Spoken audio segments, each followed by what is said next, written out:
जय हिंद दोस्तों, कैसे हैं आप सब। आज हम 4 धामों में से एक धाम जो कि उड़ीसा में स्थित पुरी जिले के अंतर्गत जगत के नाथ यानी कि जगन्नाथ स्वामी की बात करने जा रहे हैं। दोस्तों आज की वीडियो में हम जानेंगे कि हमको जगन्नाथपुरी कैसे पहुंचना है, जगन्नाथपुरी में हम रुके कहाँ, जगन्नाथ स्वामी जी के दर्शन कैसे करें, जगन्नाथ में खाने पीने की क्या व्यवस्था है और हम पूरी जगन्नाथ में कहाँ कहाँ घूमे, और अंत में ये भी जानेंगे कि जगन्नाथ स्वामी का दर्शन करने के लिए हमको कुल खर्चा कितना लग जाएगा। तो दोस्तों बने रहिए हमारी वीडियो में, जिससे आपको जगन्नाथ स्वामी जी के दर्शन करने के लिए काफी सहूलियत मिले। सबसे पहली बात करते हैं कि हम जगन्नाथ कैसे पहुंचे। दोस्तों जगन्नाथ पहुंचने के लिए आपके पास 2 ऑप्शन है। पहला ऑप्शन तो ये कि अगर आपका माध्यम बाई ट्रेन है तो जो नियरेस्ट स्टेशन है वो है पुरी। दोस्तों आप पुरी तक पहुंच सकते हैं और पुरी से आपको अपने राज्य से डायरेक्ट ट्रेन की कनेक्टिविटी मिल जाएगी, क्योंकि पुरी से ढेर सारी ट्रेन अलग अलग राज्यों के लिए प्रस्थान करती हैं। और अगर नहीं मिलती है तो फिर आप भुवनेश्वर आ सकते हैं और भुवनेश्वर से पुरी तक पहुंच सकते हैं आप बाई रोड, या फिर आप ट्रेन चेंज करके भी पहुंच सकते हैं। भुवनेश्वर से जो पुरी की दूरी है वो आपकी लगभग 60 किलोमीटर के आसपास पड़ जाती है। और दूसरे ऑप्शन की बात करो दोस्तों, वो है आपका फ्लाइट का। दोस्तों अगर आपका ऑप्शन फ्लाइट है तो अगर आप फ्लाइट से आना चाहते हैं तो नियरेस्ट एयरपोर्ट जो है वो है आपका भुवनेश्वर एयरपोर्ट, और भुवनेश्वर से पुरी आप बाई रोड आ सकते हैं। चाहे तो आप बस स्टैंड जाके बस से आ सकते हैं। बस वाला आपका 80 रुपए पर टिकट कॉस्ट लेगा और आपको पुरी पहुंचा देगा। ये आपको लगभग 2 घंटे लगेंगे और आप पुरी पहुंच जाएंगे। चलिए दोस्तों हम पुरी पहुंच चुके हैं। अब बात करते हैं कि हम पुरी में रुके कहाँ। दोस्तों पुरी रेलवे स्टेशन से जो मंदिर की दूरी है वो आपकी 2 किलोमीटर पड़ जाती है, और आप रेलवे स्टेशन से ऑटो पकड़कर मंदिर परिसर तक जा सकते हैं। ऑटो वाला आपका 40 से 50 रुपए लेगा और आपको मंदिर परिसर के आसपास छोड़ देगा। अब सबसे बड़ा प्रश्न ये आता है कि हम वहाँ पे स्टे कहाँ करें। दोस्तों यहाँ पे स्टे करने के लिए आपके पास 2 तरीके हैं। मैं दोनों तरीका बताऊंगा, आपको जो भी उचित लगे आप उस हिसाब से रुक सकते हैं अपने बजट के अनुसार और अपने सुविधा अनुसार। पहला तो ये कि अगर आप मंदिर के आसपास होटल लेते हैं तो वहाँ पे आपको सस्ते सस्ते होटल मिल जाएंगे और साथ ही साथ आपको धर्मशालाएं भी मिल जाएंगे। धर्मशाला की अगर मैं कॉस्ट की बात करूँ दोस्तों, जो कि सबसे सस्ता है वो है आपका 200 रुपए से लेके 500 रुपए तक आपको धर्मशाला मिल जाएंगे। और वही अगर मैं होटल की बात करूँ दोस्तों, तो होटल भी आपको 400 से लेके 1000, 1500, 2000 तक के होटल आपको मंदिर परिसर के आसपास देखने को मिल जाएंगे। और दूसरा ऑप्शन है दोस्तों मंदिर परिसर के आसपास रुकने का, वो है मंदिर ट्रस्ट का भक्त निवास, जो कि मंदिर परिसर के आसपास ही है। और 3 भक्त निवास हैं, जिसका नाम है नीलाद्रि भक्त निवास, श्री गुड़ीचा भक्त निवास और नीलाचला भक्त निवास। इन तीनों भक्ति निवास में आप अपनी ऑनलाइन बुकिंग करवा सकते हैं। इस वेबसाइट में जाके अपने रूम की बुकिंग पहले भी करा सकते हैं, या फिर अगर आप ऑनलाइन नहीं कराना चाहते हैं तो आप ऑफलाइन भी करवा सकते हैं। दोस्तों अगर मैं कॉस्ट की बात करूँ इन तीनों भक्ति निवास की, तो यहाँ से आपको 650 से लेके 1200-1300 तक के रूम अवेलेबल हो जाएंगे। एसी और नॉन एसी दोनों यहाँ पे अवेलेबल हैं, तो आप भक्ति निवास की रूम बुकिंग करवा सकते हैं। तो दोस्तों ये तो था मंदिर परिसर के आसपास रुकने की व्यवस्था। दूसरा है दोस्तों वहां पे फेमस पुरी का बीच, यानी कि अगर आप बीच का आनंद उठाना चाहते हैं और अगर आप बीच के आसपास होटल लेना चाहते हैं तो आप वहां रुक सकते हैं। बीच के आसपास जितने भी होटल हैं उसको कहा जाता है मैरीन ड्राइव लाइन। तो मैरीन ड्राइव लाइन के पास आपको काफी कॉस्टली होटल देखने को मिलेंगे, लेकिन अगर आपको नजारा बीच का चाहिए तो आप वहां स्टे कर सकते हैं। और अगर होटल की रेट की बात करो दोस्तों, तो ये आपको 1000 रुपए से स्टार्ट होते हैं और आपको 4000, 5000, 6000 तक के होटल देखने को मिल जाएंगे पुरी बीच के आसपास। और ये बात करते हैं दोस्तों कि जो पुरी बीच है और जो जगन्नाथ स्वामी का मंदिर है, इन दोनों की जो दूरी है ये आपकी लगभग 2 किलोमीटर पड़ जाती है। तो दोस्तों ये आप पे निर्भर करता है कि आप मंदिर परिसर के इर्द गिर्द रुकना चाहते हैं या फिर आप पुरी के बीच के इर्द गिर्द रुकना चाहते हैं, वो आपके ऊपर है। चलिए दोस्तों दर्शन करने से पहले हम थोड़े से समुद्र के खारे पानी से स्नान करते हैं। दोस्तों समुद्र के बीच है, वहां पे आप जा सकते हैं और वहां पे आप बीच में कुछ समय बिताइए, वहां एंजॉय कीजिए और वहां पे कैमल राइडिंग भी आप कर सकते हैं। साथ ही साथ वहां का नारियल पानी बहुत फेमस है, तो आप वो भी पीजिए। और दोस्तों पुरी के बीच का सनराइज और सनसेट काफी शानदार होता है। फोटोशूट के पर्पज से काफी आपको शानदार दृश्य देखने को मिलेगा। तो अगर आप मॉर्निंग के टाइम पे या इवनिंग के टाइम पे जाते हैं तो सनराइज सनसेट को मिस मत करिएगा। दोस्तों ध्यान रखिएगा कि पुरी के बीच की लहर काफी ज्यादा है, तो आप ज्यादा गहराई तक मत जाइए, अन्यथा दुर्घटना होने में ज्यादा समय नहीं लगेगा। तो आप बीच के किनारे पर रह के ही आनंद लीजिए। तो आप वहाँ फैमिली के साथ, फ्रेंड्स के साथ एंजॉय करिए और हम बढ़ते हैं दर्शन की तरफ। दोस्तों दर्शन करने से पहले आपको कुछ चीजें मैं बताना चाहूंगा। सबसे पहली चीज तो ये कि वहां पे आपको मोबाइल कैमरा अलाउ नहीं है।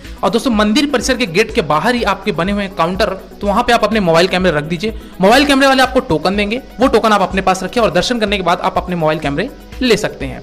दूसरी चीज ये कि दोस्तों वहां पे आपको जूते चप्पल के भी काउंटर मिलेंगे, तो आप अपने शूज स्लीपर हैं आप वहां दे दीजिए काउंटर पे और आप मंदिर परिसर के अंदर प्रवेश करिए। दोस्तों मंदिर परिसर में टोटल 4 गेट हैं, चारों दिशा में आपको चारों गेट मिलेंगे, लेकिन हम प्रवेश करेंगे मुख्य द्वार से, जिसको कहा जाता है सिंह द्वार। दोस्तों मंदिर परिसर में हम प्रवेश करते हैं सिंह द्वार से और हम जय श्री कृष्णा का नारा लगाते हुए हम मंदिर परिसर के अंदर प्रवेश करते हैं जगन्नाथ स्वामी के दर्शन करने के लिए। दोस्तों एक चीज यहाँ पे ये बताना चाहूंगा कि अगर आपके साथ बच्चे हैं या फिर अगर आपके साथ कोई बुजुर्ग है, थोड़ा सा उनका आपको ख्याल रखना पड़ेगा, क्योंकि जगन्नाथ में लाइन जैसी चीजें मुझे देखने को नहीं मिली, क्योंकि वहाँ पे धक्का मुक्की काफी ज्यादा होती है, जिससे छोटे बच्चे या फिर बुजुर्ग बुरी तरीके से दब जाते हैं। तो आप थोड़ा सा हिसाब से चलिए दोस्तों। लाइन में लगी, लाइन में आपको ज्यादा समय नहीं लगेगा, आपको लगभग 1 घंटे के आसपास जगन्नाथ स्वामी के दर्शन हो जाएंगे। जगन्नाथ स्वामी के दर्शन करिए, आपके सामने श्री कृष्ण जगन्नाथ और उनके बड़े भाई बलभद्र और उनकी बहन सुभद्रा जी हैं। इन तीनों के दर्शन करिए, अपनी मनोकामनाएं मांगिए और मंदिर परिसर से हम आते हैं बाहर। दोस्तों मंदिर परिसर के अंदर और भी छोटे छोटे मंदिर हैं, तो आप उनके भी दर्शन कर सकते हैं, जो कि है विश्वनाथ मंदिर, गोपीनाथ मंदिर, लक्ष्मी मंदिर,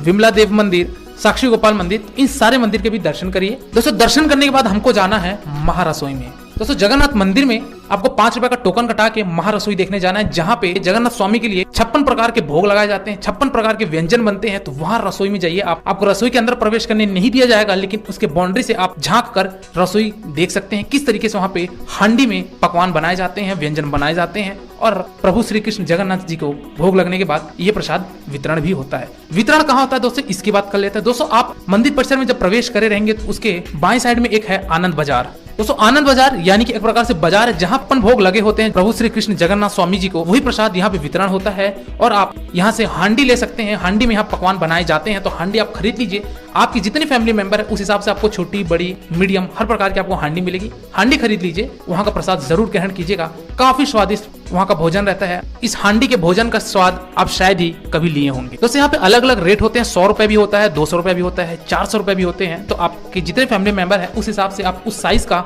हांडी ले लीजिए और आप प्रसाद ग्रहण कर सकते हैं। चलिए दोस्तों अब बात करते हैं हम कि हमको जगन्नाथ मंदिर कब आना चाहिए। दोस्तों जगन्नाथ मंदिर बेसिकली आपको आना तो चाहिए विंटर के टाइम पे, क्योंकि विंटर के टाइम पे वहाँ पे भीड़ भी कम होती है और साथ ही साथ वहाँ का क्लाइमेट भी काफी अच्छा रहता है। अदरवाइज अगर आप गर्मी में आते हैं तो वहाँ पे ह्यूमिडिटी बहुत ज्यादा हो जाती है, क्योंकि वहाँ पे है समुद्र और समुद्र के कारण वहाँ पे नमी बहुत ज्यादा हो जाती है, जिससे आपको गर्मी का आभास काफी ज्यादा होगा। और दूसरी चीज ये कि अगर आप आषाढ़ महीने में आते हैं तो वहाँ पे जगन्नाथ स्वामी जी का भव्य रथ यात्रा होती है, जो कि लाखों श्रद्धालु सम्मिलित होकर रथ यात्रा देखने पहुंचते हैं। तो अगर आप आषाढ़ महीने में आते हैं तो आपको रथ यात्रा देखने को जरूर मिलेगी। चलिए दोस्तों इसी के साथ साथ ये भी बात करते हैं कि हमको जगन्नाथ स्वामी जी के दर्शन करने के लिए कितने दिन का ट्रिप बनाना चाहिए। दोस्तों अगर आप 3 दिन का ट्रिप बनाते हैं तो आपके लिए सफिशिएंट है जगन्नाथ स्वामी जी के दर्शन करने के लिए, और साथ ही साथ वहाँ के आसपास जितने भी लोकेशंस है उन सबको घूमने के लिए। तो आप 3 दिन का ट्रिप बनाइए और जगन्नाथ स्वामी जी के आराम से दर्शन करिए। अब बात करते हैं कि हमको जगन्नाथ स्वामी में और कहाँ घूमना है, कौन कौन से लोकेशन को कवर करना है। चलिए दोस्तों पहले स्थान की बात करते हैं दोस्तों, वो है आपका चंद्रभागा सी बीच। दोस्तों यहाँ पे ये बीच है और इस बीच में आपको एडवेंचर एक्टिविटीज देखने को मिलेंगे। तो अगर आप उसमें रुचि रखते हैं तो आप वो एडवेंचर एक्टिविटीज भी इस बीच में कर सकते हैं। दूसरा स्थान है दोस्तों वो है आपका कोणार्क टेम्पल, यानी कि सूर्य मंदिर भी इसको कहा जाता है। दोस्तों ये मंदिर 13वीं शताब्दी का है और यहाँ की नक्काशी जो कि प्राचीन पत्थरों पर की गई है वो काफी ज्यादा प्रसिद्ध है। तो यहाँ पे आप आकर कोणार्क मंदिर का एक बार जरूर दृश्य देखिएगा, आपको काफी नई नई चीजें देखने को मिलेंगी। यहाँ का कोणार्क चक्र भी काफी ज्यादा प्रसिद्ध है। अगली बात करते हैं दोस्तों वो है भुवनेश्वर का लिंगराज मंदिर। दोस्तों भुवनेश्वर में लिंगराज मंदिर है, यानी कि शिव जी का मंदिर है। यहाँ पे आपको मोबाइल कैमरा अलाउ नहीं है, आप मंदिर परिसर के बाहर ही रख दीजिए, काउंटर बने हुए हैं और आप भोलेनाथ के दर्शन करिए। ओम नमः शिवाय का जाप करते हुए हम बढ़ते हैं अगले स्थान की तरफ, वो है आपका उदयगिरी हिल्स। दोस्तों उदयगिरी हिल्स यहाँ पे आपको एक गार्डन देखने को मिलेगा और यहाँ की जो ब्यूटी है, यहाँ का नेचर और यहाँ का एटमॉस्फेयर आपको काफी ज्यादा शानदार लगेगा। तो यहाँ पे आप एक बार जरूर विजिट करिए। यहाँ पे पुराने गुफे भी आपको देखने को मिलेंगे, तो आप गुफा भी देख सकते हैं, यहाँ भी जाके आप अपना कुछ समय व्यतीत कर सकते हैं। चलिए दोस्तों अगले स्थान की बात करते हैं दोस्तों, वो है आपका नंदनकानन, जो कि भारत का सेकंड लार्जेस्ट जू कहलाता है। दोस्तों नंदनकानन में आपको ढेर सारे पशु पक्षियों देखने को मिल जाएंगे। नंदनकानन प्रसिद्ध है आपके व्हाइट टाइगर के लिए। व्हाइट टाइगर यहाँ का सबसे प्रसिद्ध है, आपको ढेर सारे यहाँ पे व्हाइट टाइगर देखने को मिल जाएंगे, लॉयंस देखने को मिल जाएंगे, और भी यहाँ पे आप साथ ही साथ टॉय ट्रेन का भी यहाँ पे आनंद उठा सकते हैं और अन्य जीव जंतु भी आपको भारी मात्रा में देखने को मिलेंगे। तो आप नंदनकानन में कम से कम 2 से 3 घंटा जरूर व्यतीत कीजिएगा, आपको काफी पसंद आएगा। हालांकि आप 2 से 3 घंटे में पूरे नंदनकानन को एक्सप्लोर नहीं कर पाएंगे क्योंकि काफी बड़ा जू है, लेकिन मेन चीजों को आप 2 से 3 घंटे में आराम से कवर कर लेंगे। चलिए दोस्तों अगले स्थान और अंतिम स्थान की बात करते हैं, वो है आपका चिल्का झील, जिसको चिल्का लेक भी कहा जाता है। दोस्तों चिल्का लेक जाने के लिए आपको एक अलग से गाड़ी करनी पड़ेगी। गाड़ी कैसे करनी है अभी मैं आगे आपको बताता हूँ। दोस्तों चिल्का लेक में आपको बोट से जाना पड़ेगा वहां पे संगम पे, जहाँ पे चिल्का झील और समुद्र का संगम होता है, यानी कि उन दोनों का मिलाप होता है। उस पॉइंट तक जाने के लिए दोस्तों आपका बोट वाला 250 रुपए पर पर्सन लेता है। तो आप वहां तक जाइए और वहां पे आप कुछ समय व्यतीत कीजिए, वहां एंजॉय करिए। तो दोस्तों ये सारे पॉइंट्स है जो कि आपको पुरी के जगन्नाथ मंदिर के साथ साथ आपको कवर करना है। और अब बात करते हैं दोस्तों कि इन सारे जगहों को घूमने के लिए हमारा साधन क्या होगा। दोस्तों यहाँ पे आपके पास 2 ऑप्शन है। पहला ऑप्शन तो दोस्तों ये है कि वहां पे बस चलती है जो कि 200 रुपए पर पर्सन कॉस्ट लेती है और पूरी बस बुक हो जाने के बाद वो आपको इन सारी जगहों को कवर करवा देती है, सिवाय चिल्का झील को छोड़, क्योंकि चिल्का झील इस ट्रिप के साथ कवर नहीं हो सकता क्योंकि इसकी दूरी भी ज्यादा है और साथ ही साथ यहाँ जाने के लिए आपको समय भी ज्यादा लगता है। तो चिल्का झील को आप डे 3 में प्लान करिए, डे 2 में आप इन सारी जगहों को घूम सकते हैं। और दूसरा ऑप्शन है दोस्तों वहां पे टैक्सी। दोस्तों वहां पे आप टैक्सी करके भी इन सारी जगहों को घूम सकते हैं। टैक्सी वाला दोस्तों आपका 2000 से 2500 रुपए लेगा और इन 4 से 5 पॉइंट को जो मैंने आपको बताया वो घुमाकर आपको वापस पूरी ड्रॉप कर देगा। तो बात करते हैं यहाँ पे चिल्का झील कैसे जाएंगे। तो दोस्तों चिल्का झील जाने के लिए आप बस से तो जा सकते हैं जो कि पैसेंजर बेसिस पे लेके जाती है, या फिर आप ऑटो या टैक्सी करके भी बुक करके जा सकते हैं। चिल्का झील का जो ऑटो टैक्सी का कॉस्ट होता है वो आपका 1200 से 1500 रुपए लेते हैं। आपको चिल्का झील ड्रॉप करेंगे, वहां आप घूमिए और वापस आप पूरी आ सकते हैं। चलिए दोस्तों लास्ट बात करते हैं कि हमको जगन्नाथ स्वामी जी के दर्शन करने के लिए कुल खर्चा कितना लग जाएगा। दोस्तों अगर आप 3 दिन का स्टे बनाते हैं तो जो आपका एक व्यक्ति का जो कॉस्ट है वो दोस्तों आपको लगभग 3000 से 4000 रुपए हो जाएगा पूरी जगन्नाथपुरी को घूमने के लिए। दोस्तों इस कॉस्ट में मैंने आपके किसी भी तरीके की ट्रेन की टिकट, फ्लाइट की टिकट को ऐड नहीं किया है और नहीं आपके किसी भी तरीके की शॉपिंग को मैंने यहाँ पे ऐड किया है। मैंने इस फेयर में आपके सिर्फ और सिर्फ 3 दिन की यात्रा में पुरी में होने वाले खर्चों की मैंने बात किया है, जो कि आपका 3000 से 4000 रुपए में आप आराम से जगन्नाथ की यात्रा कर लेंगे। तो दोस्तों ये तो था पूरे जगन्नाथ स्वामी जी का दर्शन की हमको कैसे करना है, कैसे हमको प्लान करनी है। इसके बावजूद अगर आपको कोई क्वेरी है या फिर कोई डाउट है